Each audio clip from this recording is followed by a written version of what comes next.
ওয়া তুলুআশ শামসি মিন মাগরিবিহা, তোমরা তো দেখতেছো সূর্য বারবার দেখতেছো পূর্ব দিকে উঠতেছে, আর এদিকে মানুষকে প্রত্যেকটা মুহূর্ত প্রত্যেকটা সময় আল্লাহ সুবহানাহু ওয়া তাআলা দিনের বেলা 5 বার ডাকতেছেন, দিন এবং রাত্রিতে হাইয়া আলাস সালাহ, তুমি সালাতের দিকে আসো, হাইয়া আলাল ফালাহ, কল্যাণের দিকে আসো।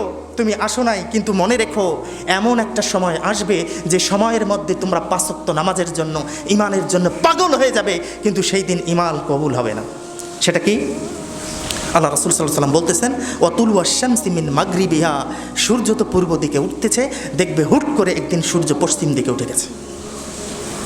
চিন্তা করেন, সূর্য যদি পশ্চিম দিকে উঠে যায় কি করবেন? কি করবেন?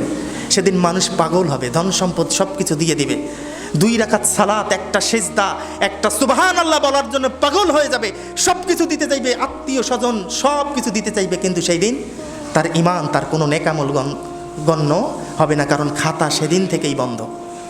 আল্লাহ